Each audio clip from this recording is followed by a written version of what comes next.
Hey, Quad Bros, what's going on, guys? Welcome back to the channel. Glad to have you guys here, and I hope you guys are doing well.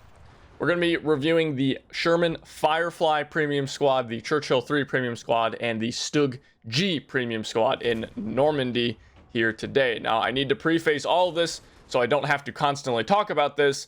I don't think these things are worth it because of the price, solely based on the price, not because I think they aren't good or they aren't interesting or anything like that, but solely based on the price. They are just too expensive, and I don't think that you guys should be picking them up right now. Now, if they get lowered in price, or if they get, on sale or something like that, then maybe pick them up and maybe they'll be a little bit more worth it if they're like half off. But just based on the price and having absolutely nothing to do with the vehicles themselves, I don't think they are worth it. I got these things all for free from being partnered, and I can say that I would definitely not want to pay like $60 or whatever these things cost for the vehicles, because they're just too expensive. And I wanted to get that out of the way because I don't want to have to constantly reference that. I want to just talk about how these vehicles are and how they're, very interesting and cool, without having to constantly talk about how they aren't worth it because of the price. So getting that out of the way now. Now let's actually jump in game and talk about how cool or interesting these things are in game.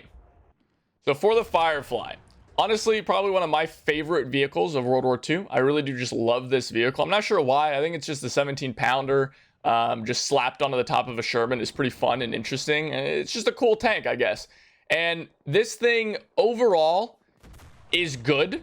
I would say is quite good. It can engage just about any vehicle in the game, but the big thing is that it struggles with Panthers, okay? And that can be a problem because right now there really isn't anything that can deal with the Panther in the game. And you would hope that the Firefly would do well against the Panther, but honestly, it really just doesn't. It does just about as well as the 76mm Wolverine, because this thing just has AP rather than APHE. Doesn't have any kind of high explosive or anything like that, which makes it really struggle with actually dealing damage to the Panther, right? Like a Panzer IV, you can just fire around through the front of it and wipe out half the crew, but you can't do that with the Panther, right? You have to go through the gun, the mantle of the gun, or the mantle of the turret, excuse me. And when you do that, it's just not quite as effective. You are able to knock out its gun barrel very easily. It does have a powerful enough gun to just constantly knock out the gun barrel, and then you can kill the crew and they jump out. But just understand, with this thing, you are hunting for ammo racks. That is how you have to take out vehicles with the Firefly. You must ammo rack enemy vehicles if you have any hope of taking them out, because it's just not going to be firing a shell into it and then the whole crew jumps out because the whole tank is broken now. Like, that just doesn't really happen that often. You really do need to just wipe out the crew of the Panther, excuse me, by hitting the ammo rack, or, taking out its gun and making them jump out and then HE them, or something like that, right? This is not a tank like the Panther where you just fire around into the middle, or the T-34, you just fire around into the middle of the tank and it wipes out everything. You got to know where to shoot. You got to know the HE, right? And the other thing is it's very lightly armored. So again, you got to be careful with this thing. It's a rough tank to be just kind of driving around willy-nilly. It's not a jumbo. It's not armored like that, right? It's a very lightly armored vehicle. It's like the M4A2 Sherman. And so you do need to be very careful driving this thing around. And because of that, I think that this is kind of a more high skill ceiling vehicle, right? It's a very, it's a hard vehicle to use. I think if you're a new player, this is not a vehicle that you're going to excel with, because you're not going to know where to hit the enemy tanks. You're not going to know how to avoid explosive packs and things like that. You're not going to know where to position yourself to get good shots. Overall, it's just a hard vehicle to use, but it is very, very rewarding. And I like to bring this thing out a lot, especially in custom games where you can just destroy enemy tanks left and right when they're constantly spawning. So yeah, overall, it feels like a tank destroyer that has the capability of actually engaging enemy infantry, right? Its 17-pounder can still fire great HE while it can still engage enemy tanks. So it's really just the epitome of a glass cannon. That is it, right? It's only got 4 crews, so if you start taking hits, you're just screwed. It's lightly armored, so you're not going to be able to bounce very many shots except maybe a Puma or something like that. So just overall, guys, it's a hard vehicle to use, but it is very rewarding. And so in that regard, I'm going to probably give this thing a 7 out of 10. All right, now the Churchill III, the chonky boy. Very awesome British tank of the war. The 3 is armed with a 6-pounder, which really isn't that good at this stage of the war in 1944. And that is honestly going to be its biggest downside, because yes, while it is very heavily armored and that heavy armor can help in a tank versus tank battle, it's so slow, guys. It's so unbelievably slow. And in a game like Enlisted, where everybody's got explosive packs and everybody's running around with AT and things like that, this Churchill is honestly just really bad. It doesn't have a top 50 cal or a top MG to really help it. If your engine gets damaged, like you can see here, you become an actual snail. I mean, infantry outrun you. It is so bad.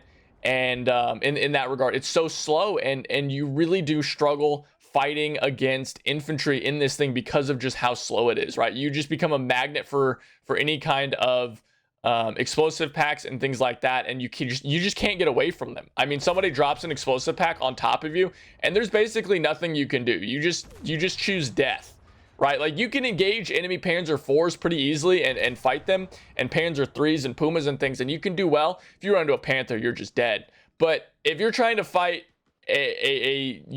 infantry, and if any infantry decide to kill you, it takes one guy to not even cook an explosive pack, to just throw it in your general direction, and you're just dead. I mean, there's no surviving because you can't drive away. You don't have any kind of speed. I mean, you're slower than the Jumbo, right? And at least the Jumbo is heavily armored enough to kind of survive that stuff. And yes, the Churchill is armored and it can survive those explosive packs, but an explosive pack landing at your tracks, I mean, you're not going to survive that, and you can't angle your armor to help, bear the brunt of that explosive pack or anything like that. It just doesn't work. You just end up dying. So overall, guys, I think that while yes, this tank is very cool and very fun, in its current state, it just really isn't good enough. I really think this would have needed to be the Churchill 7 to or 8. Whichever one, whatever the later version Churchill is. I think it would have needed to be that to be worth it, and to be anywhere close to being worth it, right? So I can't, recommend this even at a lower price or something like that, right? It's just not that good of a tank.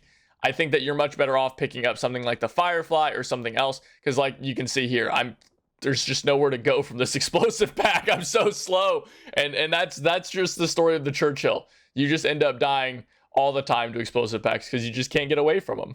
So overall, guys, I'm probably gonna have to give this one like a 4 out of 10. I'm gonna have to go with.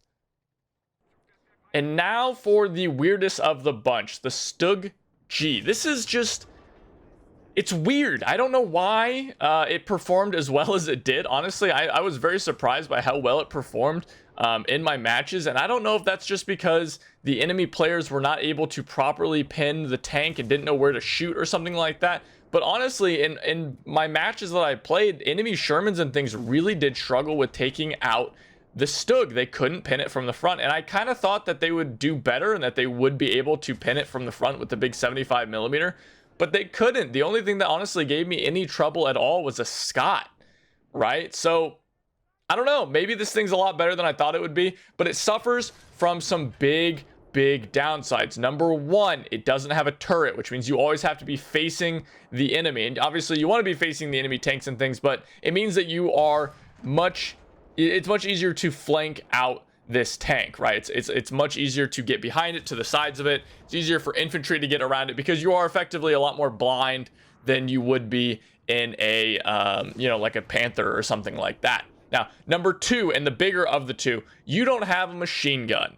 And not having a machine gun in Enlisted is very, very bad, right? It really is. It sucks because you need that machine gun to be able to do damage, right? You need to do that versus infantry, because the HE, while it is not bad, right? It's a 75mm, it's solid.